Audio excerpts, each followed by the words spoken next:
Hello အသေးပါဒီနေ့တဲတို့အိမ်မှာဥပုပ်တယ်ရှိတဲ့အတွက်ကြောင့်ဥပုပ်တယ်ဝါဖြစ်တဲ့အခါကျရင်စားဖို့အတွက်ကိုကြာတန်လေးကြောပါအမအိမ်မှာဗာပဲလှလို့သူကိုယ်တိုင်လှုပ်ပြီးချင်တာဖြစ်တဲ့အတွက်ကြောင့်ဒီနေ့ကြာတန်ကြောကိုလေစသားနိုင်ရဲ့နဲ့သူတေချာလေးကြောပြီးထားဖြစ်ပါအိမ်မှာကိုယ်တိုင်ကြောတာဖြစ်တဲ့အတွက်ကြောင့်စိုင်နေရလိုမျိုးစီရမ်းများတာတွေချုံမုတ်ရမ်းများတာတွေမဖြစ်တဲ့အတွက်ကြောင့်ပို့ပြီးတော့စားလို့လည်းကောင်းပါတယ်အရင်ဣရာမျိုးလည်းမရှိပါဘူးကျမရဲ့အတွက်လည်းပို့ပြီးတော့ထူးတင်လျော်ပါတယ်အရသာစိုင်နေရထက်တောင်ပို့ပြီးတော့စားလို့ကောင်းပါတယ်ကဲအဲ့ဒါဆိုလို့ရှိရင်နောက်တစ်စုံထထည့်ပြီးတော့ကျွန်မဆက်စားလိုက်ပါအောင်မယ်ဒါဒီနေ့ကြော်ပြီးထားတဲ့ကြာစံကြော်လေးပေါ့နော်ဒီဖေးတဲ့ကသူများအိမ်ရလာပြီးထားတာပါတော်တော်လေးစားလို့ကောင်းပါတယ်ကြာစံကြော်နဲ့တွဲစားဖို့ရအတွက်ကြက်သွန်ချင်းချင်းလေးလည်းထည့်ထားပါတယ်ငူတီးလေးကနည်းနည်းတော့နည်းနေပါတယ်ထပ်ပြီးတော့လည်းမလုပ်ချင်တဲ့အတွက်ကြောင့်ရှိတာလေးနဲ့ပဲစားလိုက်ပါတယ်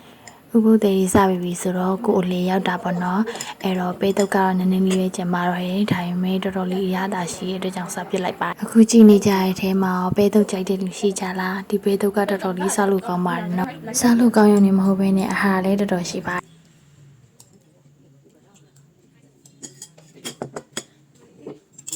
ချက်စံကြော်နဲ့တွဲစားဖို့ရအတွက်ကြောက်ကြော်လေးလေးထည့်စားလိုက်ပါတယ်